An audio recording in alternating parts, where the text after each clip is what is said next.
नाश्ता कर गजादर बाबू बैठक में चले गए। घर छोटा था और ऐसी व्यवस्था हो चुकी थी कि उसमें गजादर बाबू के रहने के लिए कोई स्थान नहीं बचा था। So now the house is already occupied because there is the son, there is daughter-in-law, there is daughter. So maybe now there was no place left for Gajadhar Babu. So there was some temporary arrangement made for him in the hall only.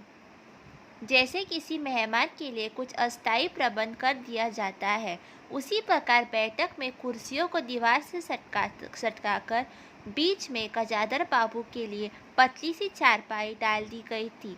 So just like a guest, all the chairs were pushed near the wall and in the middle his small bed was kept.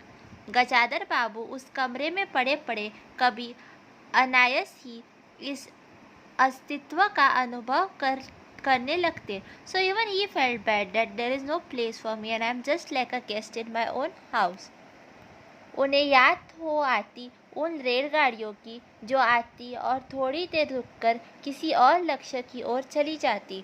He starts remembering those trains which come to a particular stop, they halt and then they go to their own destination.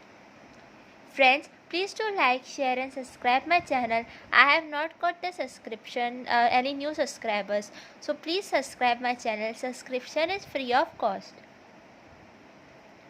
घर छोटा होने के कारण बैठक में ही उन्होंने अब अपना प्रबंध किया था. उनकी पत्नी के पास अंदर एक छोटा कमरा अवश्य था. So his wife had one small room. पर उसमें एक और अचारों के मर्तबन, दाल चावल के कनस्टर और घी के डिब्बे से घिरा हुआ था. So there are all cooking items like घी, दाल चावल, अचार के डब्बे. So there is no place in her room and her room is firstly small. दूसरी ओर पुरानी रजाइयाँ दारियों में लिपटी और रस्सी से बंधी रखी थी. On the other side there were these mattresses, blankets which were tied and kept. उनके पास एक बड़े से टीन के बक्से में घर भर के गर्म कपड़े थे. And you know there are certain woolens we have in our homes which we remove only during the winter season. So these items were also stored in the wife's room. बीच में एक अलगनी बंधी हुई थी जिस पर प्राय वसंती के कपड़े लापरवाही से पड़े रहते थे. So there are वसंती's clothes also lying there. वे बरसक उस कमरे में नहीं जाते थे. He didn't go in this room. घर का दूसरा कमरा अमर और उनकी बहू के पास था. So the second room was with his elder son and his wife.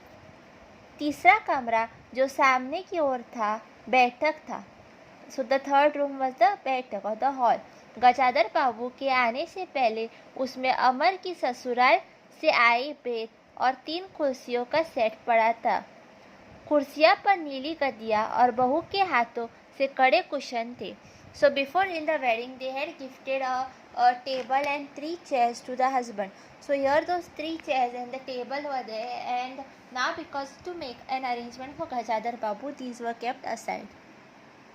जब कभी उनकी पत्नी को कोई लंबी शिकायत करनी होती तो वह अपनी चटाई बैठक में डाल पड़ जाती थी. So if she wanted to tell her husband a long complaint, she would come in the बैठक. तो वे एक दिन चटकाई लेकर आ गई.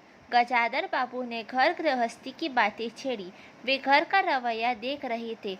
बहुत हल्के से उन्होंने कहा कि अब हाथ में पैसा कम रहेगा, कुछ खर्च कम होना चाहिए. So he was looking at all the things happening in his house. So he tells his wife that now I am not earning, no, I am earning less money. I am not earning now. So please see if you can control the expenses of the house. सभी खर्च तो वाजिब है, किसका पेट काटूं? यही जोड़ काट करते करते बूढ़ी हो गई, न मन का पहना न ओढ़ा. So the wife is saying, how am I supposed to save money? Every time since I married you, I am sacrificing. I didn't wear what I want. Now whatever things are coming in our house are all essential. So now if you want to save money, whose stomach should I cut? Whose essentials should I cancel? Gajadhar बाबू ने आहत विस्मित दृष्टि से पत्नी को देखा. So now he is hurt and he is looking at his wife. उससे अपनी हैसियत छिपी न थी. So now he knows his financial conditions. उसकी पत्नी तंगी का अनुभव कर उसका उल्लेख करती. यह स्वाभाविक था. So obviously because they didn't have money, her has the right to express herself to her husband. लेकिन उसमें सहानुभूति का पूर्ण अभाव गजाधर बाबू को बहुत खट्टा।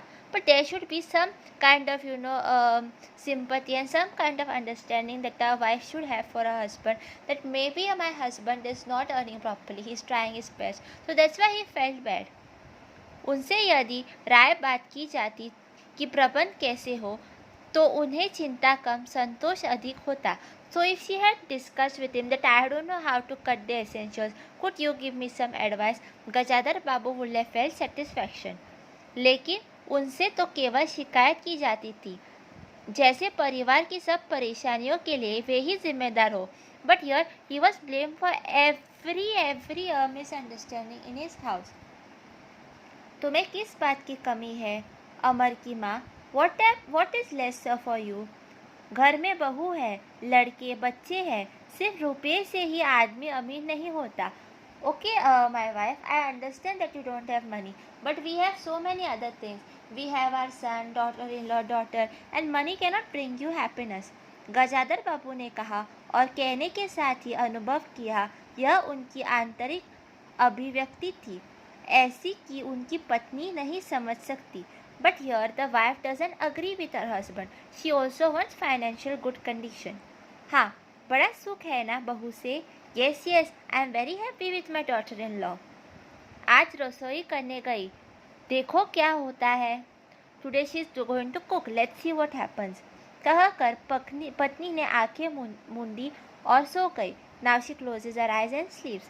गजाधर बाबू बैठे हुए पत्नी को देखते रह गए. He kept looking at his wife with wonder.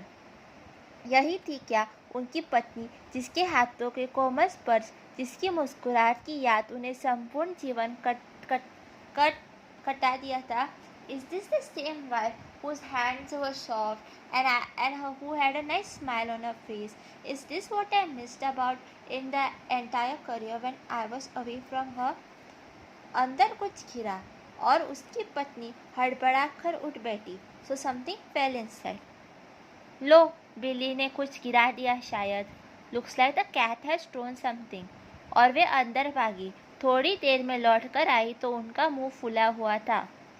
After she came back, her cheeks were filled with air. देखो बहू को, चौका खुला ही छोड़ाई. बिल्ली ने दाल की पतीली गिरा दी. So just because the door was opened by her bahu, this cat comes and she throws the dal ki patili. She throws the entire utensil of the dal.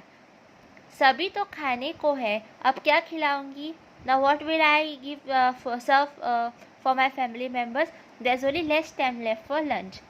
वे सांस लेने को रुकी और बोली, एक तराकी और 4 पराठे बनाने में सारा डिब्बा घी उड़ेल रख दिया. Just to make little food, she just poured the entire घी का डब्बा.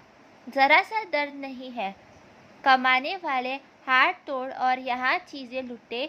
So the ones who are earning have to work hard, and the ones who are supposed to manage home are just wasting money. मुझे तो मालूम था कि यह सब काम किसी के वश का नहीं है. I knew firstly that nobody else can work as efficiently as me. Gajadhar बाबू को लगा कि पत्नी कुछ और बोलेंगी तो उनके कान झंझना उठेंगे और बीच करवाहट लेकर उन्होंने पत्नी की ओर पीठ कर ली. So now he thought that if he listens more, then maybe his wife will keep on telling him complaints. So he turns his back. So here the part 3 has come to an end. We will begin with part 4 from tomorrow.